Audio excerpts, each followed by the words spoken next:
And another fan, Todd Flynn, wanted me to ask you what would happen if Bob Roop walked into the room right now. Ah, man, I don't know. I have forgiven all those guys except for Roop. I have never seen Roop since.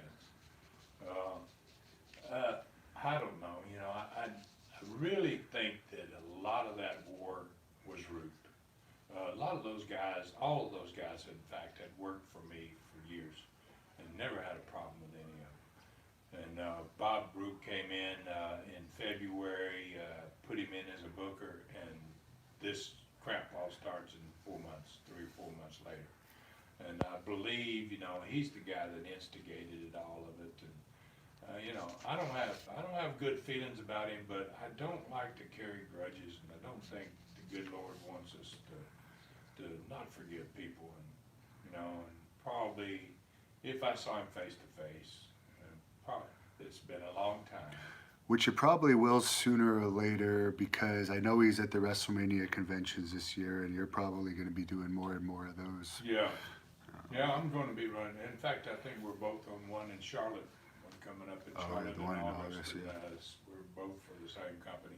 Maybe they could have a wrestling match between you guys. Get it all out of the system for good. Yeah. Between the two of you, Roop was very nice to me when I met him, but you're in better shape than Roop is now, but he still has a very thick neck. And Paul Bannock wanted me to ask you, what about the footage owned by David Woods and Woods Communications? Are there any plans to release any of it? Well, he doesn't actually own it because he never really paid for Continental. So, we have found some of that footage. We've got some of that. In fact, we just released a 5 DVD series of Continental matches from probably 1986, 85, 86. And we've got more that we may be going to release. We just wanted to see how that did, and it did very well. I mean, people were really interested in it. We ran a tremendous business back in those days, so we had a great talent there all the time, and we had super anglers, and we were doing stuff that was drawing money. Melissa Tillery wanted to know which wrestler's death affected you the most. Boy, it's been a lot of them gone, man. I tell you, Dick Slater, probably, and Dick just had a great relationship. I started with Dick in 1970 when he first started wrestling. I would have been wrestling about 6 months, and Dick was being trained when I went to Florida.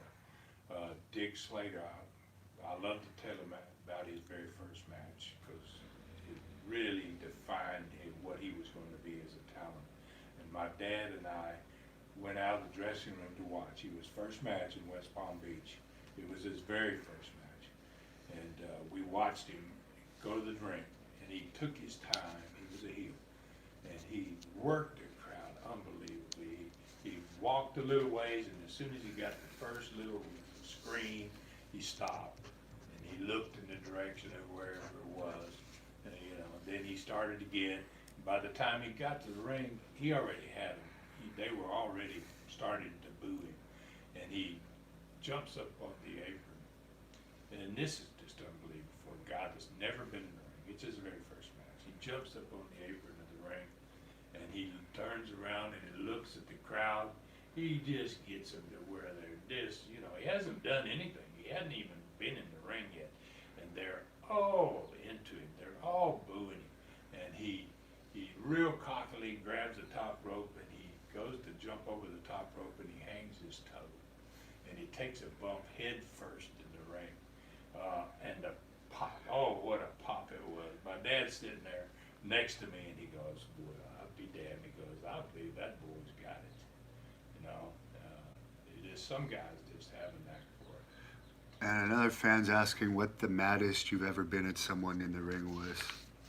Oh, geez. I never had a problem with the people in the ring. A lot of guys thought I was stiff.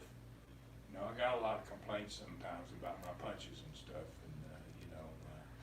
but I never really got upset too too much in the ring.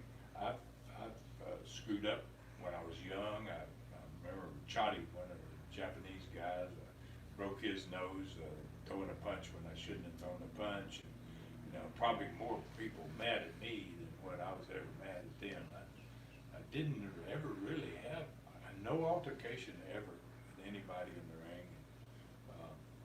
No, and probably a lot of that is out of respect because I came up from a wrestling family. I also spent some time in the snake pit in Florida early on, wrestling with Root, Matsuda, Briscoe, you know, that type of stuff. And Nellie J. Satchett wanted me to ask you why or why not were you ever in the AWA or WWE / WWF? Well, I'd actually worked for Vince Sr. in New York City, Madison Square Garden in 1973. But the reason was, I think, because Florida had a tape in there at that time. Vince Sr. was he wanted to keep control, obviously, of his territory. And there were so many stations in New York that other people were trying to get on. And he went to Eddie, who was a personal friend of his, that Eddie had worked for him for many, many years, Eddie Graham. And he said, can I use your Florida tape in New York? And so they put the tape in there. And after they ran that tape for a while, they started sending guys out of Florida to work Madison Square Garden. And Jack Briscoe was one of the first to go. And in fact, Jack found out I was the second to go. And Jack says, he's going to New York. I said, yeah, man. You know, and he said, you're going to be surprised at your reception.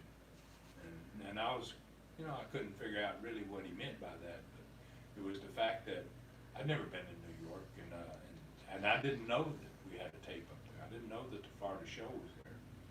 And when I went to the ring, gosh, I got a tremendous ovation. I was like, Jack was right, you know, what that's all about. Then I started asking questions, and they said, well, you know, the Florida show is up there. And I think they kept that show there for many, many years. And it made it hard for Vince because that Florida show was so good. So much talent, so much wrestling. It was a different product than Vince Sr.